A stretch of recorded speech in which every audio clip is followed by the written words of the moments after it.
Soigny organise en ce moment et jusqu'au 25 août prochain sa 5e rencontre de sculpture monumentale. De nombreuses manifestations tournant autour de la pierre bleue sont mises sur pied. Parmi celles-ci, l'accueil en résidence de 10 artistes qui ont carte blanche pour sculpter un bloc de pierre. Ils sont déjà à l'œuvre dans les carrières sonnégiennes, mais à partir de mardi, le public pourra les admirer pendant leur travail au centre culturel. Présentation de la pierre bleue s'éclate à Soigny par Étienne Vorel et Ivan Duc. Un Espagnol, un Bulgare, 8 Belges, Flamands et Wallons, ils se retrouvent dans 2 carrières sonnégiennes avec un défi de taille, réaliser une sculpture dans un bloc extrait sur place. La biennale La Pierre Bleue s'éclate à Soigny est organisée par la ville, le centre culturel, l'office du tourisme et les carrières de la Pierre Bleue belge et du Hainaut. S'il s'agit bien d'une manifestation culturelle, elle constitue aussi une vitrine pour le noble matériau que plusieurs artistes découvraient. C'est assez dur quand même. Je me suis dit que j'étais un petit peu mégalo à faire du monumental. En Bulgarie, nous n'avons pas de pierre bleue ou de pierre d'une telle qualité. On aime beaucoup celle-ci. Elle est dure mais excellente à travailler. Je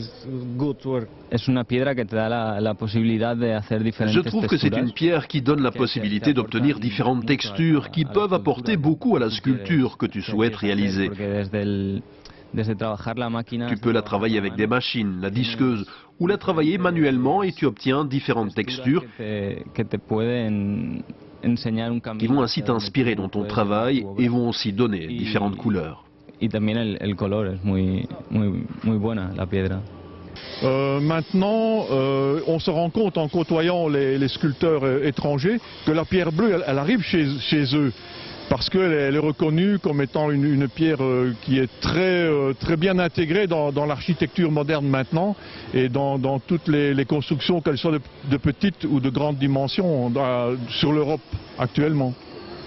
Les artistes ont été sélectionnés sur base d'un projet, à chacun son thème, de l'infini en mathématiques à une évocation de la vie des carriers en passant par une œuvre tout en hauteur. Les idées ne manquent pas. Le thème étant libre, et pour le moment je travaille beaucoup sur des superpositions et je me base par rapport à l'architecture moderne actuelle. Donc c'est vraiment l'architecture, ma perception de l'architecture actuelle, quoi. Alors qu'est-ce qu'il faut y voir? Un jeu de gravité, de sensibilité, où on sent un peu un déséquilibre, mais en fait tout est stable. Ça représente la liberté d'expression. Donc il y a un émetteur, un récepteur, ou bien la bouche et une oreille. Et puis il y a une onde qui passe qui représente le message. Et je me suis dit qu'ici en Belgique, on avait tellement de chance de toujours dire ce qu'on pense, même au gouvernement, sans rien risquer, que ça valait bien un monument. À partir de mardi, les artistes délaisseront la disqueuse pour le marteau et le burin. Vous pourrez aller les admirer au travail sur le parking du centre culturel. Les œuvres seront officiellement dévoilées dans 3 semaines, le 25, dans le cadre de Ou en éclat.